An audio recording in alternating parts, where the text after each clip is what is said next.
Perubahan durasi juga dilakukan karena dirasa terlalu panjang, sehingga tarian ini mulai mengalami pemadatan. Kemudian, Assalamualaikum warahmatullahi wabarakatuh.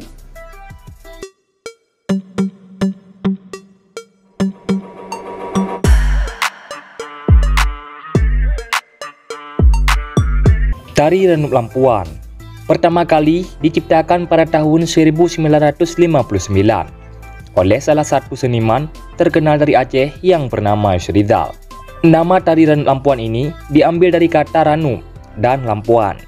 Kata Ranup sendiri dalam bahasa Aceh berarti sirih, sedangkan Puan adalah tempat bubuh Ranup rekam tua. Wadah ataupun sirih khas Aceh. Konon, tarian ini diangkat dari kebiasaan adat masyarakat Aceh dalam menyambut tamu terhormat dengan menyuguhkan sirih sebagai tanda terima mereka. Menurut beberapa sumber sejarah yang ada, tari Renup Lampuan telah mengalami perjalanan beberapa perubahan hingga menjadi seperti bentuk sekarang ini. Tarian ini awalnya dibawakan oleh beberapa penari wanita dengan diiringi musik orkestra atau band.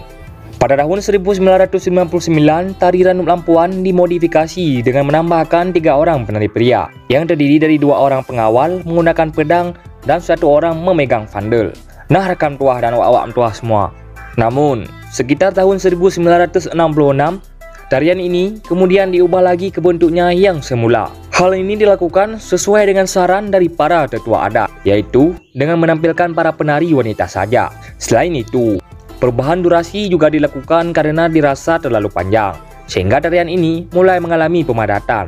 Kemudian, rekan tuah, pengembangan tari Renup Lampuan ini tidak berhenti begitu saja. Pada tahun 1972, tarian ini mengalami perubahan lagi, yaitu pada musik pengiringnya. Iringan musik yang awalnya merupakan musik orkestra atau band, kemudian diganti dengan alat musik tradisional seperti serune kali, genderang, dan rapai. Agar kesan tradisionalnya lebih terasa rekan tuah. Setelah berbagai perubahan tersebut, kemudian menjadi bentuknya yang sekarang. Tari Renup Lampuan merupakan salah satu tarian tradisi Aceh yang menggambarkan estetika dan etika yang tinggi di kalangan masyarakat Aceh dalam memberikan penghormatan kepada tamu. Arti kata Ranup ialah sirih, lam berarti dalam ataupun di dalam, dan puan berarti cerana. Jadi, Renup Lampuan secara harfiah berarti sirih di dalam cerana. Nah rekan tuah, tari ini diangkat dari adat istiadat yang hidup dan tetap terpelihara di Aceh. Khususnya, adat menerima dan menghormati tamu. Biasanya, tamu diterima dengan penuh hormat, dengan disuguhi sirih. Hal ini terlihat melalui simbolik gerak dari penari. Perlengkapan tari dan sirih yang disuguhkan kepada tamu. Melalui gerak tari terlihat gerak yang tertib dan lembut sebagai ungkapan kehormatan dan mempersilahkan para tamu duduk. Dan suguhan sirih adalah lambang persaudaraan, sebagai mukadimah dari setiap hajat dalam pergaulan hidup bermasyarakat. Tari ini ditarikan oleh 7 atau 9 penari wanita usia remaja. Sebagai pengiring tari ialah musik modern, band atau orkestra, dan dapat juga dengan musik tradisional seperti serune kali dan genderang.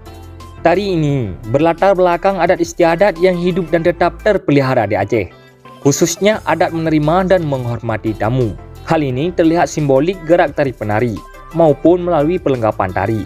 Sirih yang digunakan kepada tamu melalui gerak tari terlihat gerak yang tertib dan lembut sebagai ungkapan keikhlasan menerima tamu.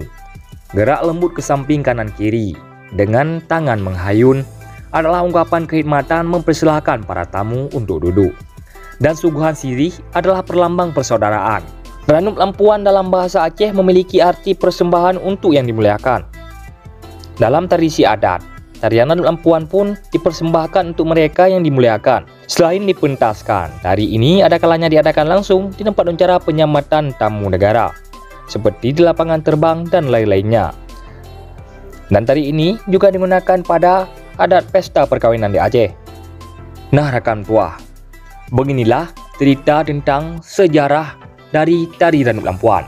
Nah rekan tuah, pada kesempatan kali ini, cuman inilah yang dapat kami telusuri, yang dapat kami simpulkan. Apabila ada kesalahan ataupun kejanggalan, jangan lupa tulis komen kalian di kolom komentar, agar kita bisa memperbaikinya. Lebih dan kurang kami mohon maaf, kami akhiri. Wassalamualaikum warahmatullahi wabarakatuh.